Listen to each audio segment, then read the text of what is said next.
Well, welcome back. Just keep talking, I'm just here to listen. See if it's loud enough in the back. Oh, okay. Well, does it work in the back? I'm just trying to make sure they hear you, that's all. Yeah. Okay, that's fine. So the afternoon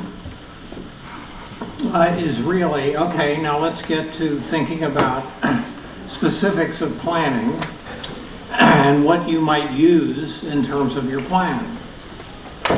So here's my thing in terms of congregational attitudes and behaviors about, well, here's a start. There is a positive picture here, which is members of the Christian community are gathered in a given place around the common mission with all the available energy directed toward the implementation of that mission. A positive picture, members of the Christian community all able to speak their hearts and minds gathered together in prayer and worship. This is the picture that we draw of the hoped for community joined together by Christ, receiving each other as gifts of the Spirit of God. That is, following St. Paul, we are all of different gifts, and since we are not all ears, eyes, hands, feet, that we applaud the differences and use them in the service of Jesus. But the positive picture is not always the case. There's been an increase, a lot of people are writing about this, in conflict and a decrease in civility, even in our churches. So a lot of stuff does get in the way, and gets in the way of the whole business of the health and well-being of church workers. That's one of my favorite cartoons.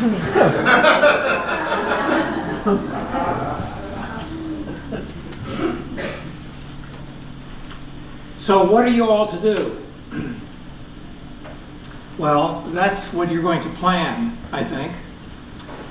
But as a beginning, the first step is really not so much a behavior as an attitude, which I've been really repeating, so I don't need to repeat it very much anymore. Think intentionally and proactively and strategically. Don't think just, well, let's see, or we'll work on it. If something is a problem, think ahead, develop ahead. Wonder how one can keep strengths strong and work at the issues that become problematic. So don't think, let's see, or we'll work on something if there's a problem. Rather, also at least think, what's going well, and how can we strengthen and encourage that? And in that way, then translate it. So that's a congregational thinking piece, because you can get organizationally into, we have these problems, how do we work on them? You could also organizationally say, what are we doing well and how do we keep that strong?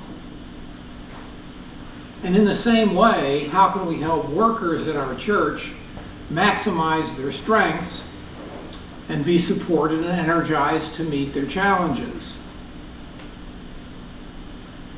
And in doing that, think about how can we have safe enough spaces so we can talk with workers in our church about how they're doing. That is, if one of the things is stress management and one of the things is loneliness, then what tends to happen, at least will impact church worker health, will be developing more useful stress responses, and to do so in a context in which it's not just on the back of the worker, but it has to do with community involvement. So one of those things is safe spaces. How can you have a reasonable talk with your church workers in order to get at some of the issues that we were discussing in the morning. So step 2, of course, since I am financing my retirement by a $1 a book, is use the book, spread it around among congregational leaders. Be nice if everybody bought it. But other than buy it, pass it around. Let people read about it and think about, use it as a tool to help people think about the issues that are involved. And then gather a few people who have interest and energy and even vocational expertise to begin to think this through and develop strategic plans and initiatives. This is essentially, when you go back, don't do it alone. Every good change needs a champion or champions. But who can you gather that can develop, that have a heart for things like the health and well-being of people, in this case, church workers? Are there people in your congregation that will respond to this kind of a mission or vision or challenge? So it's really like who have interest, energy, and maybe even vocational expertise, because there could be people who work in human resources, who work in health development, vocationally, who have an interest in that. It could be your parish or health nurse, or health minister. Wall Street Journal in the mid-90s said that parish nursing was the hottest vocation in the churches. In 1990. Who would you gather together? The gathering together has to do with not being a Lone Ranger, but even the Lone Ranger had Tonto. So it wasn't out there all by himself. It really has to do with community. So gather a few people who have interest, energy, even vocational expertise. Begin to think in more detail about what plan you might have and what you might use. Now, it could evolve into something like a worker support team, which I've found really quite useful, thanks, first of all, to other denominations that really support and encourage this in congregations.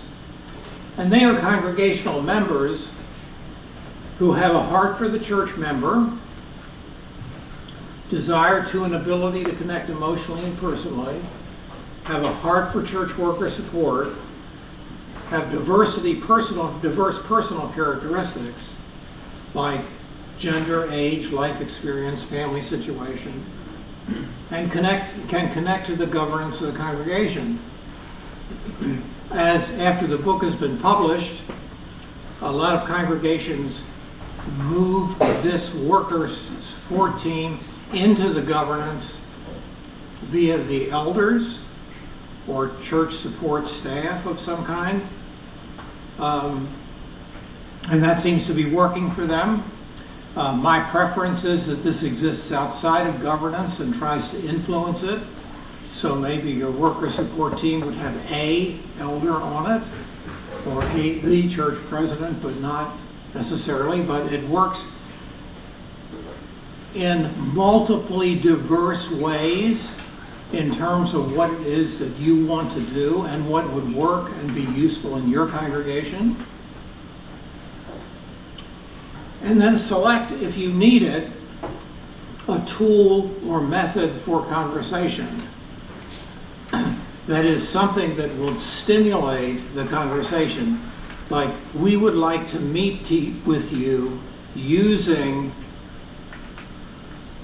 something in order to have a focus in relationship to our meeting. Now, in the book and here, one of the things that I suggest is you might use the wholeness wheel, or I think on the website of worker benefit plans, it's the Lutheran wellness wheel, I think, or something like that.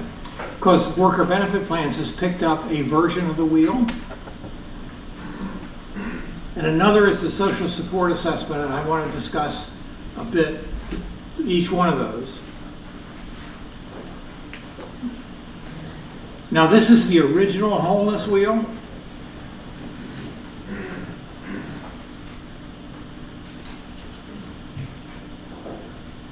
I was seeing if I had a...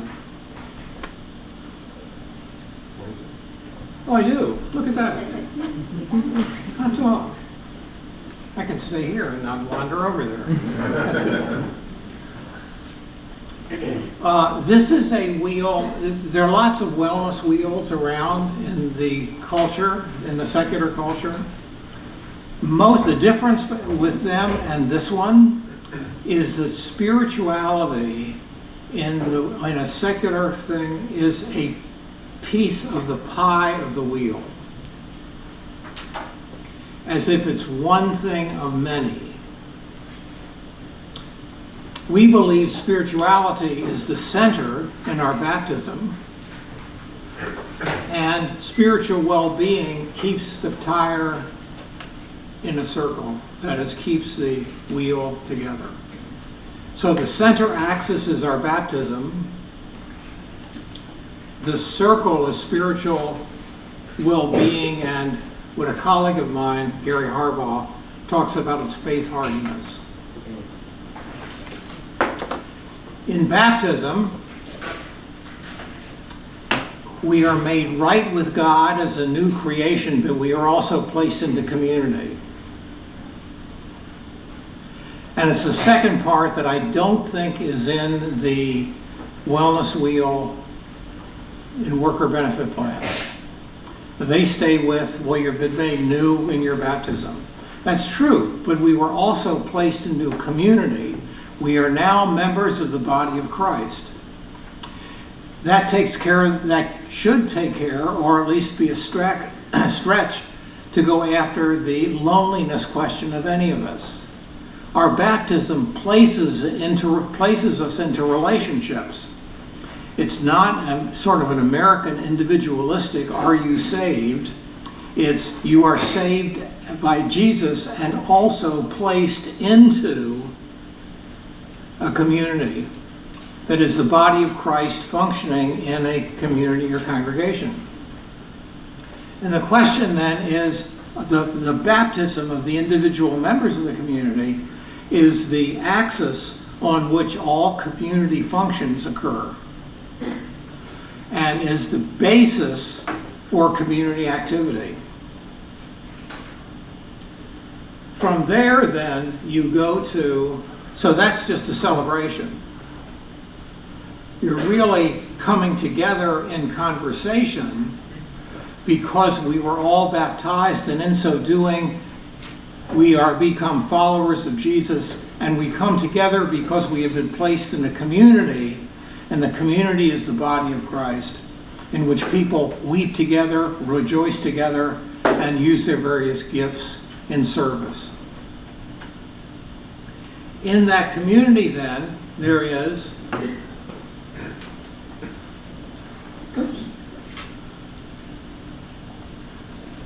a number of things: physical well-being, emotional well-being, social and interpersonal well-being, vocational well-being, and intellectual well-being.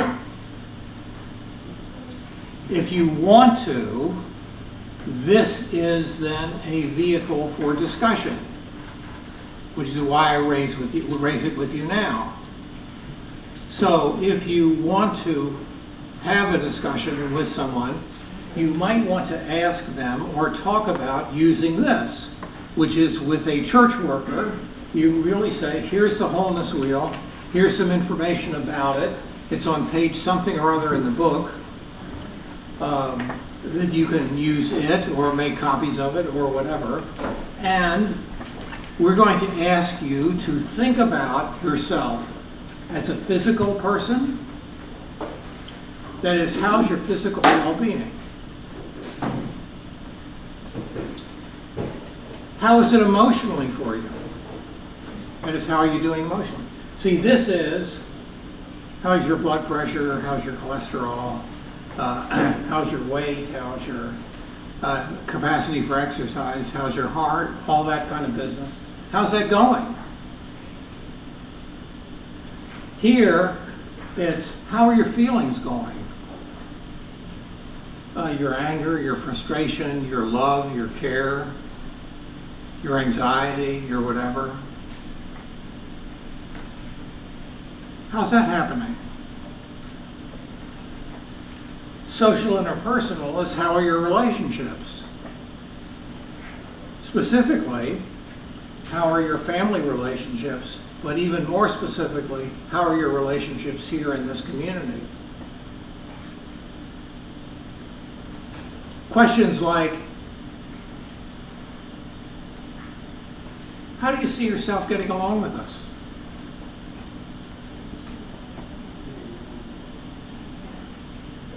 You're having difficulty hearing in the back. Do you find yourself, just wave if you do, will you? That way I guess I'll know. Do you find yourself, maybe if I do this, do you find yourself being valued here? Do you have ongoing relationships that are problematic for you? That kind of piece is in here. How's your job and your satisfaction going? That's the vocational piece. How are you growing intellectually?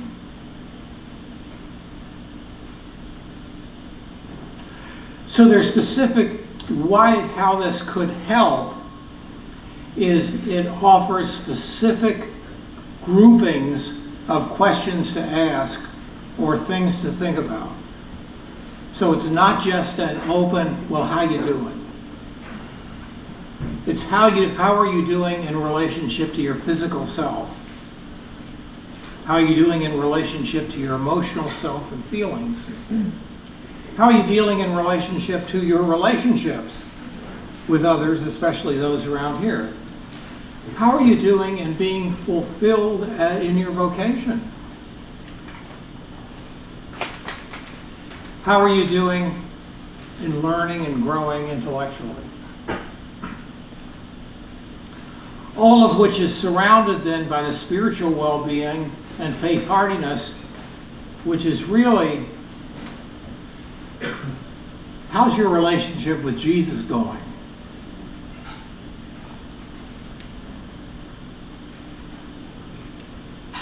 Or the classic spiritual direction question, and how do you see Jesus in your life?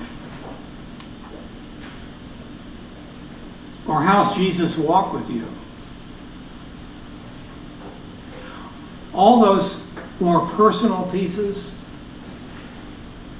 have to do with spiritual well-being, and spiritual well-being holds the wheel together on the axis of baptism.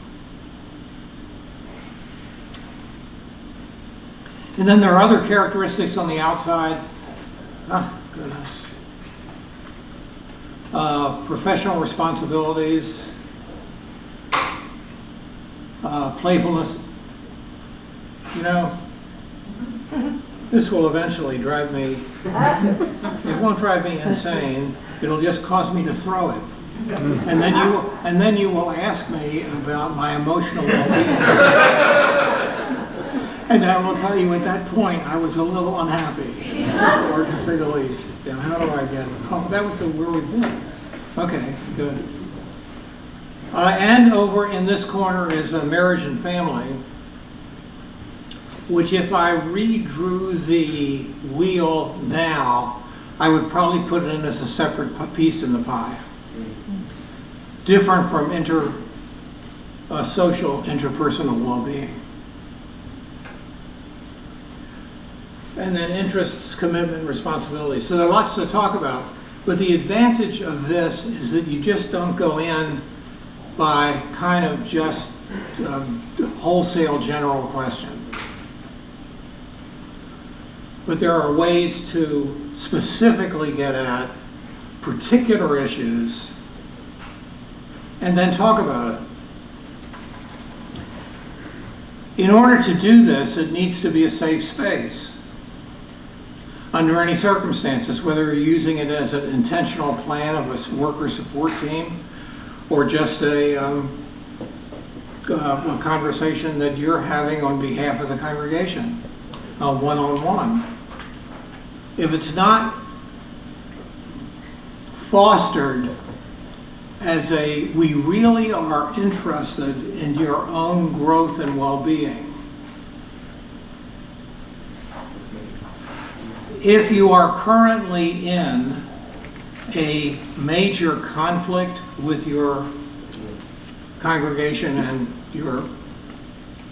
if you're a church worker with your congregation, or if you're a congregational leader with your pastor or a church worker, there are other things that you need to do before you do this. Because if you're in a conflict, it's not a safe space to get into this. Because safe spaces demand that it be used for the purpose, a purpose that is useful and holistically well. And that's not possible to do if you're in an active conflict with someone, because it's not safe. And the fear is always that the information will be used against you. I had and this is how it might work, which is a true story. One of our pastors is an Iraqi war veteran.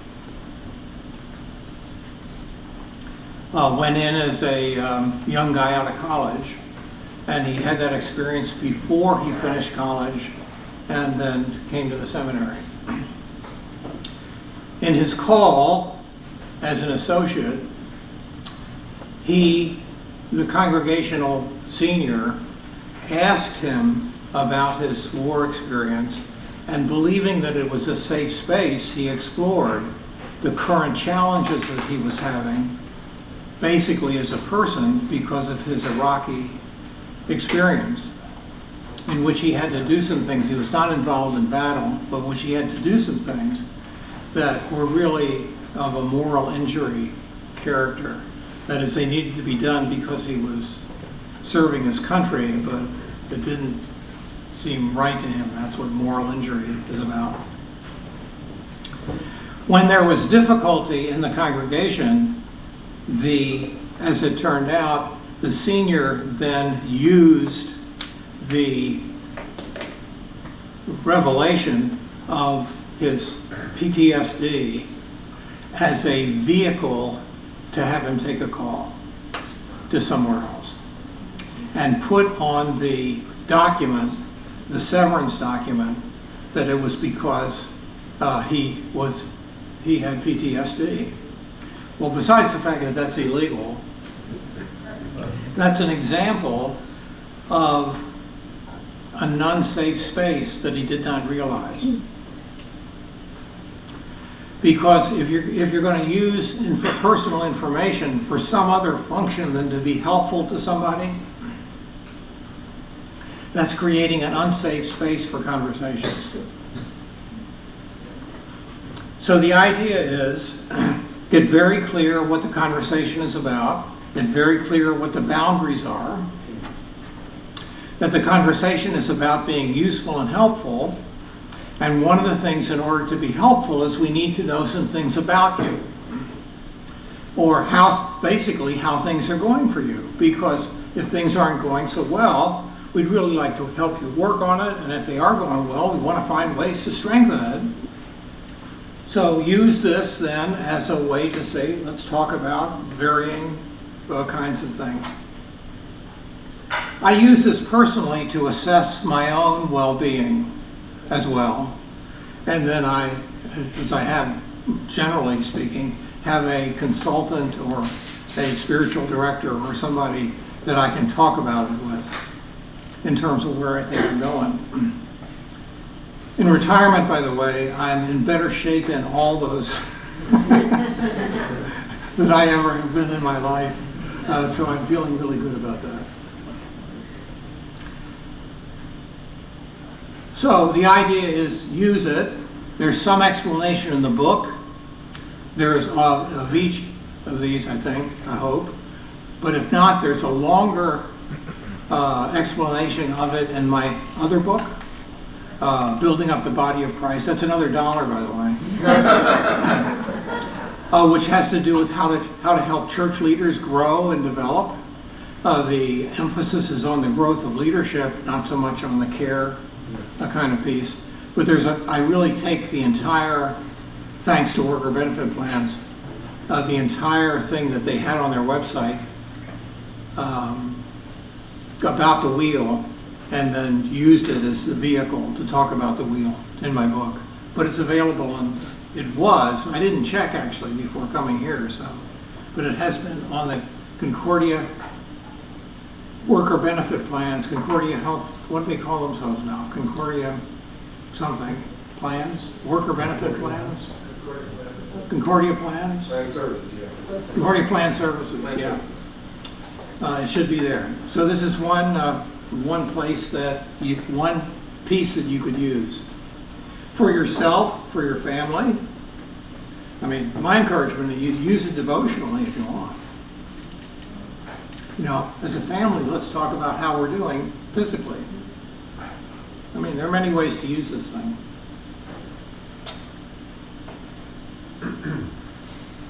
So this has to do with conversations in the congregation, then the talk about people's experiences in the congregational community. The deeper piece has to do with church workers and how are you doing really gets more and more specific in terms of how they're doing. You all know the line that, how are you? Fine. Yep. I probably shouldn't do this next story, but I will anyway. When I first came to the International Center, it was a struggle to make the transition in to St. Louis. I loved Syracuse and being there. So I was a newbie, so that people would ask me, well, how are you doing, as they were walking by. And I couldn't answer until they were passed. So I said, fine. I was getting, now this is emotional again, I was getting irritated at this phenomenon, so I started counting how many times people would ask me, how am I doing, on the way, and there was nobody, wasn't anybody around. You know, they were gone by that time. And I was getting increasingly frustrated and irritated. So I determined, the next poor person that asks me that question, I'm going to say, hold on, you really want to know? Let's talk. I did. And son of a gun, if the person didn't stop, turn around, and we had a 15-minute conversation about how it was for me making the transition.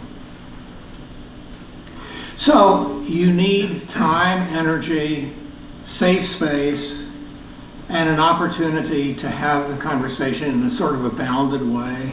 It's not necessarily in a group of 15 people or something, but something that would create something like that. And has to do with the real meaning of, you know, I really want to know how you're doing. I've, by the way, given up unless I'm sitting with someone where I can say, how you doing, and I've got time to find out. I've given up that. I just say now, good morning, good afternoon, good evening, as I go past. That's an adaptation for me in my irritation with this saying stuff that doesn't mean tell me more about it, which is what I'm encouraging you all to do as part of your strategic plan. The relationship between well-being and work is vital, because how people influence work influences their lives. Outside of work, and overall well-being influences life at work. So there's a mutual kind of piece to it. And this is from Walcoa. Well-being is more than programs, apps, tools, and nice to have resources to change employee behavior. Well-being is a people and a performance strategy. That's what I'm encouraging you to begin to plan. And we know early on that families that create such emotion coaching cultures raise kids that are healthier.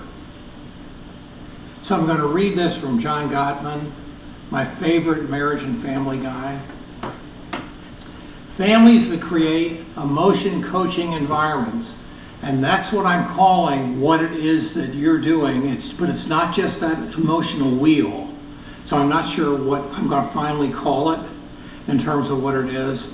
But when you're really, I think it's deeper conversational coaching about all the aspects of the wholeness wheel, but that's not nearly as catchy as something like them. But that's what it is. Developing conversation that is holistic in nature. Families that create emotion coaching environments fare much better than families that are dismissing disapproval or having a laissez-faire attitude toward emotions. That is, dismiss emotions, disapprove them, or you fight and then the fight stops when somebody gets exhausted. Couples who respect and honor each other's feelings are less likely to divorce. Their children tend to do better over the years as well, because these emotion coaching families create environments that help children regulate their feelings. Their children can concentrate better than kids in other groups. They get better grades in school, they have fewer behavioral problems, and they get along better with peers. Lab results show that they have fewer stress-related hormones in their bloodstreams. One part of stress management is what's in your bloodstream. And that over time, they suffer from fewer minor health problems like coughs and colds. Can you actually imagine that if you're involved in emotion coaching or deeper relationships, that children don't have as many behavior problems in school and suffer less actually minor health problems? It's a pretty intriguing thing. So we're almost ready to caucus, but now take a deep breath, Hartung, because you're going to try to get another PowerPoint up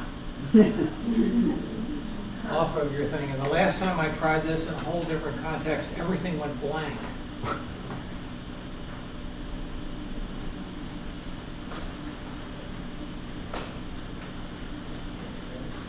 So why don't you all talk to each other and take the pressure off of me here. Let's keep watching it. Let's keep watching it. We have a regular show. That's right. Take a picture of us. Oh, you are. Where are you about it? I don't know why I didn't like that. You know PowerPoint? A little bit.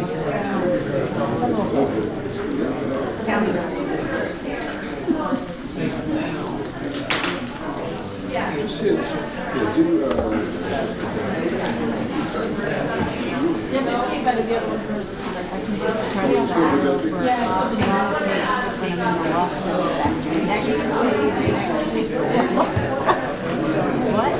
That's not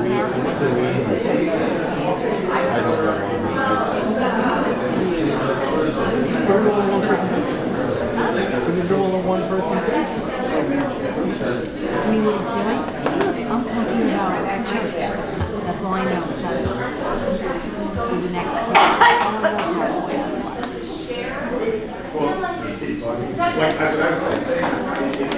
but you know. Okay. Thankfully. The other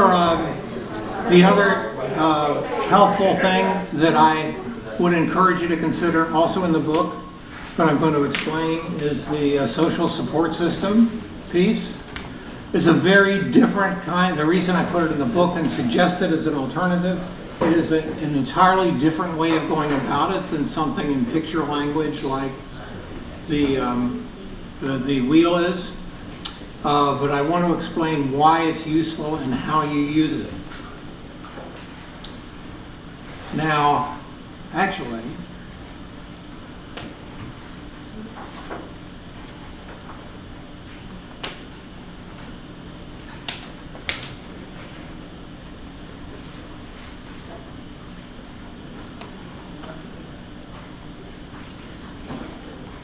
this could be as many as we, you mind? Probably don't, I don't have enough for everybody, I don't I'll think. put one on each table, we'll see how it goes. So maybe two.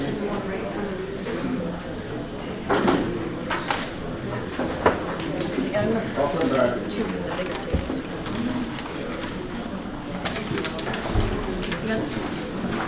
And that when I last agree. Share, and then we'll share.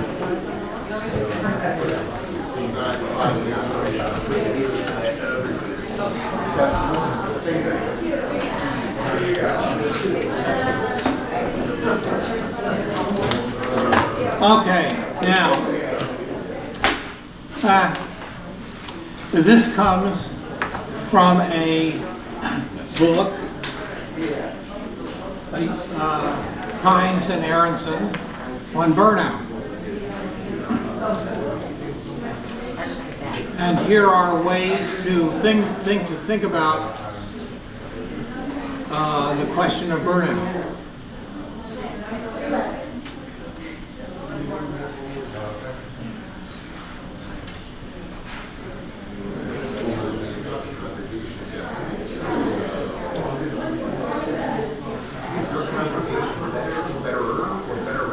And I'm sure Good Shepherd could give you a access to the copy machine or something.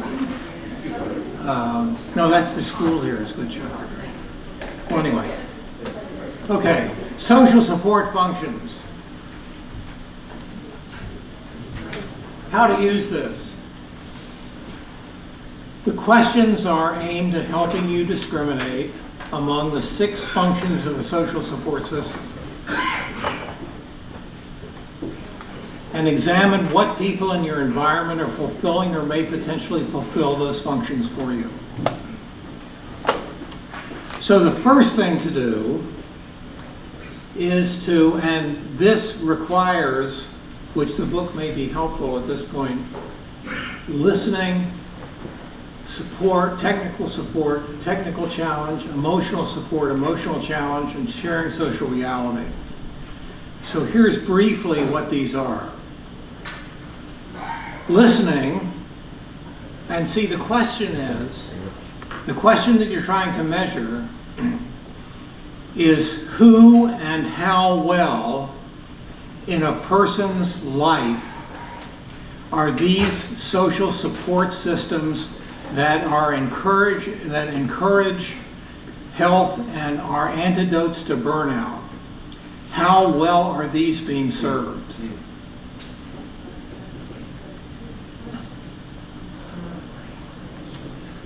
Social support, listening. Everybody has occasions when they need one or more people who will actively listen to them without giving advice or making judgments.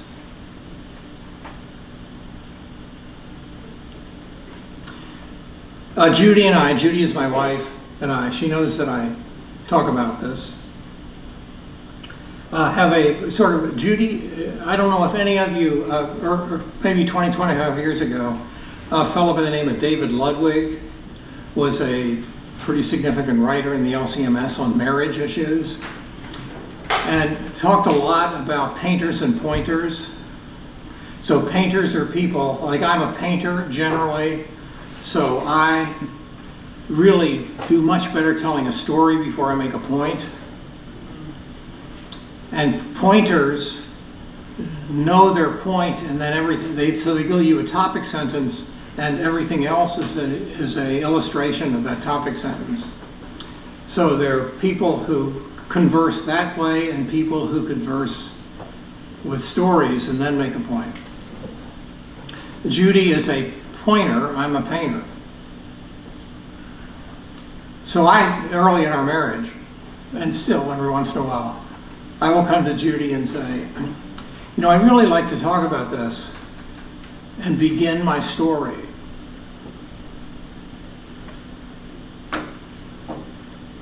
Before I'm done with my story, she will say, well, I'm hearing that, and here's what I think you should do about it. She's a pointer. I don't even know my point yet.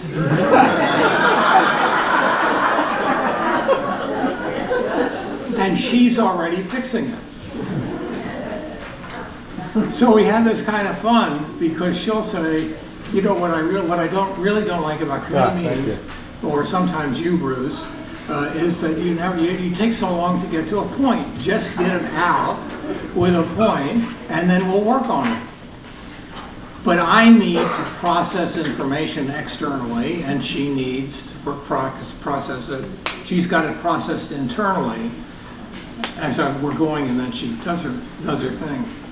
So early on, that was quite a conflict because I would end up saying things like, will you stop it? Just stop it and let me finish. Listening is to make sure that that there's somebody in your life that when you say, I just need somebody to listen,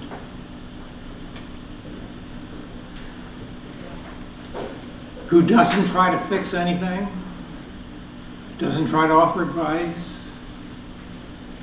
only just hears you out. This is a crucial function in being understood by another person. It isn't the only function that exists for conversation, but the whole point of this is to get a flavor of what it is that is necessary to avoid burnout. And if there is truth to the Barna research of loneliness, this is a major theme, which essentially means I don't have many people or anybody who will simply hear me out and understand where I'm at. A lot of us just want to be understood. We're not asking for advice.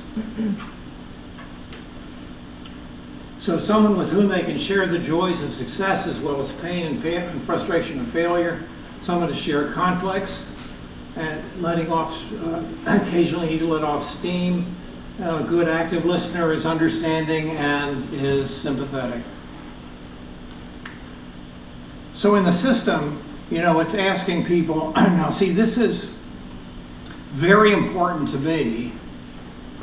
So I put this in on the very important range.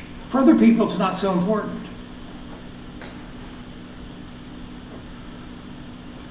So part of it is, the first thing that the questionnaire asks is, how important is that characteristic to you? Technical appreciation is somebody who can appreciate you for the work that you do, who catches you doing things right and applauds them.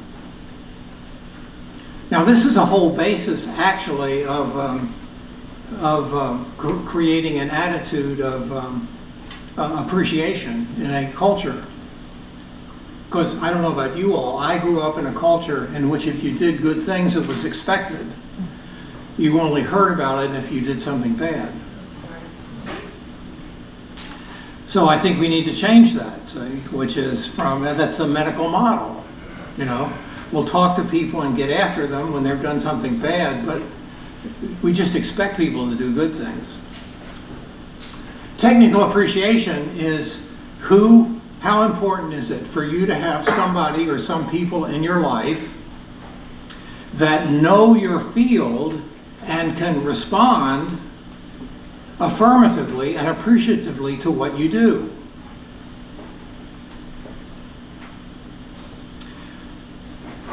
technical appreciation is not just general appreciation, because pastors know the lines. You know, if you're doing greeting line after church, and people will say, nice sermon, pastor, or thanks, pastor, for the sermon, or something like that. And it's sort of a one-liner throughout.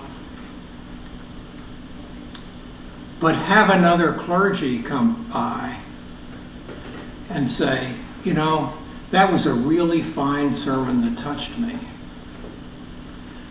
And it's fine because, whatever, you clearly proclaimed the gospel of Jesus to me. That's technical appreciation. So you need somebody who's an expert in the field, and honest and integrity must be trusted. So what you'd ask your church worker is, who observes or knows your work, that the work that you do, and you can trust as evaluating your work, and can appreciate it when it's good work. Especially solo pastors rarely have that in their communities. And so how do they get it? Well, the best way, well, not the best, one of the ways could be, but people are scared-ish because it's not necessarily a safe space to do it, is you have pastors come visit you and watch you preach, or you videotape your sermon, and you're regularly in the circuit, you respond to the sermon, each other's sermons. Well, that takes a huge amount of vulnerability. But the point is, where's technical appreciation? When you lead a meeting well, when you teach well, who's around that has the gravitas with you to say, expert, sort of more or less expert in your field, and their honest integrity must be trusted.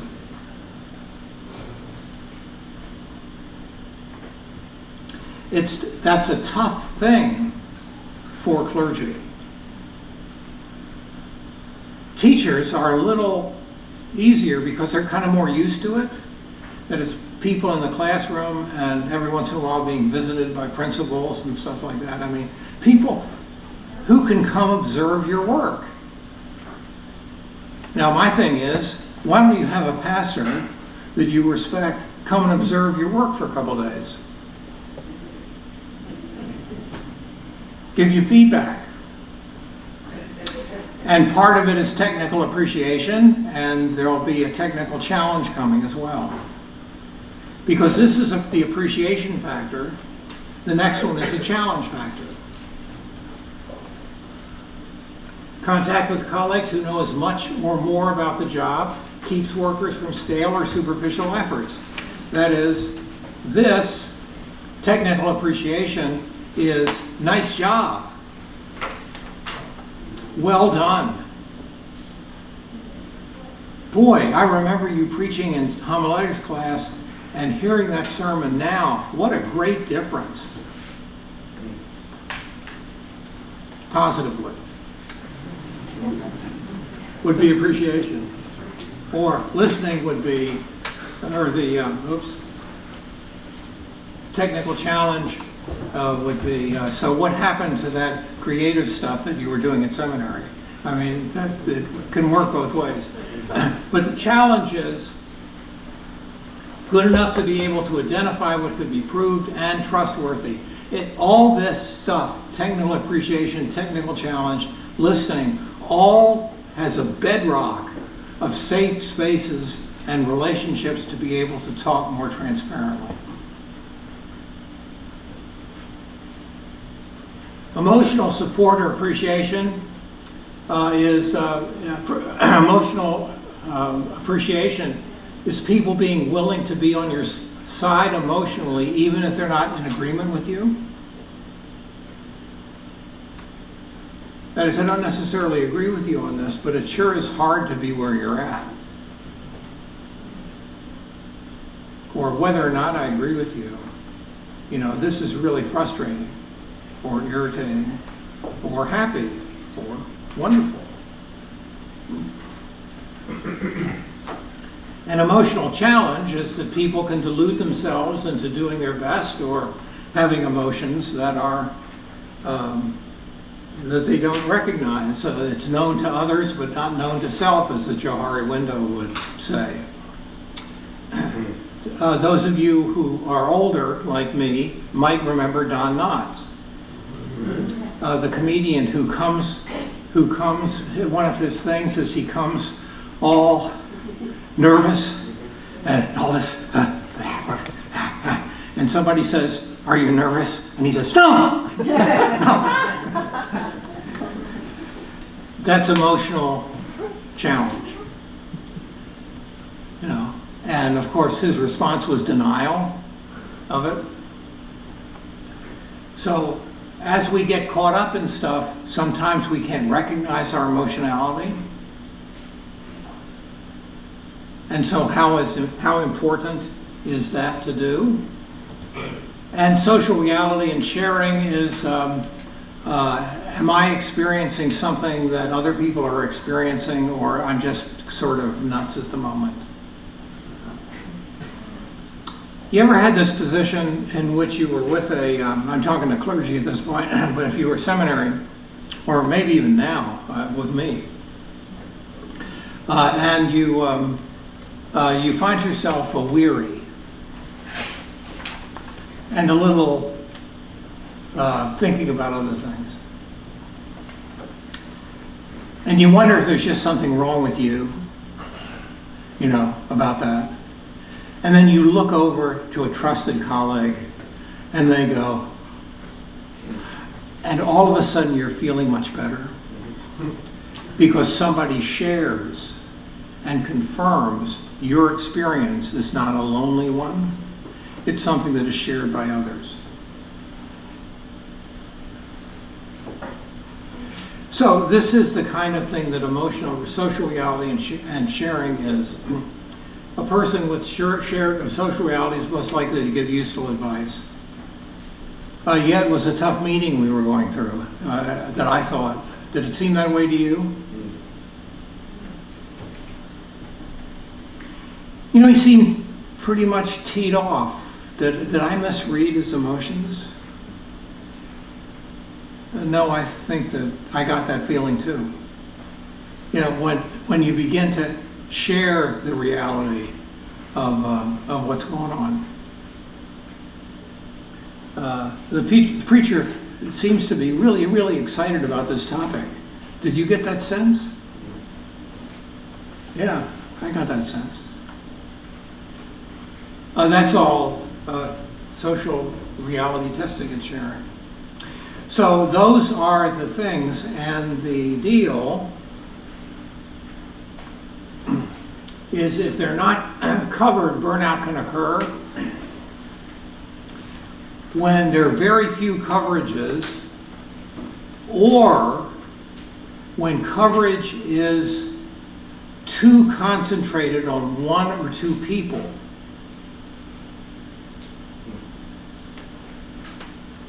That's a struggle. For clergy, it's often, I mean, not for everybody, of course, the family that is the place that's safest. But if you look at other parts of the support system, the family is taking too much of that, and it becomes just too much. So the idea is, how important and how fulfilling is it? Fulfilled minimally, on 1 to 7, fulfills completely.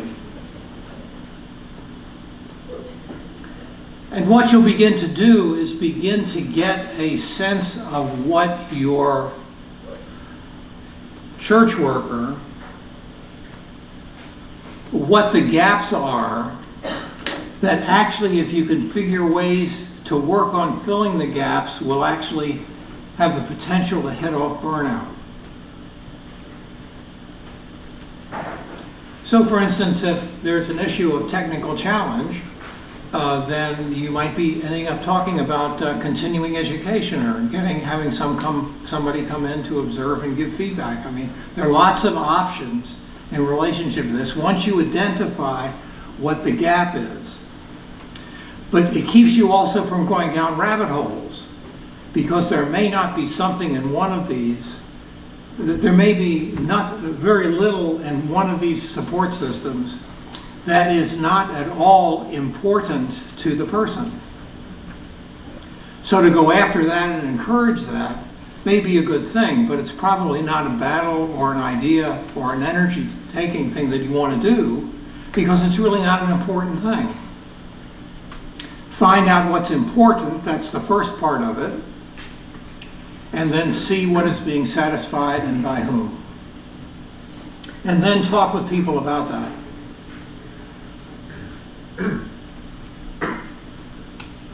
And that's that. So now how do I get back to the other one?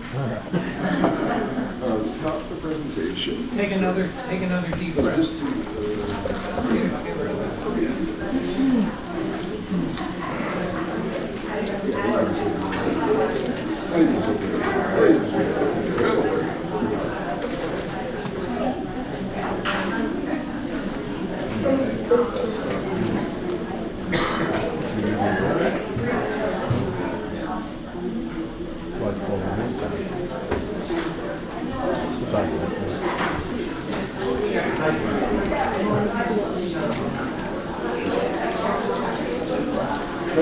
These were gifts from my girlfriend, BFF. Pretty expensive.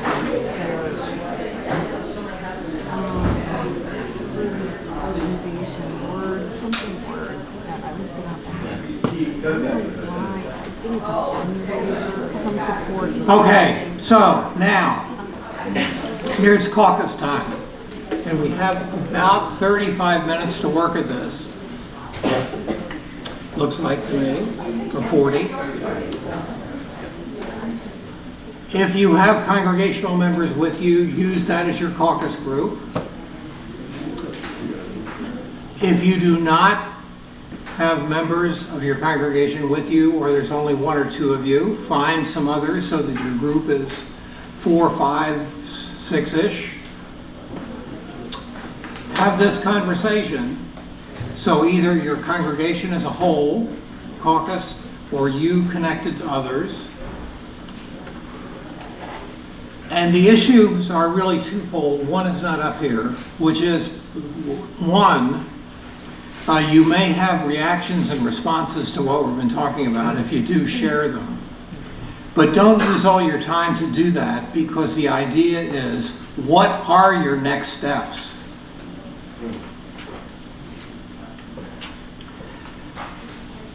When you leave here, what's going to happen?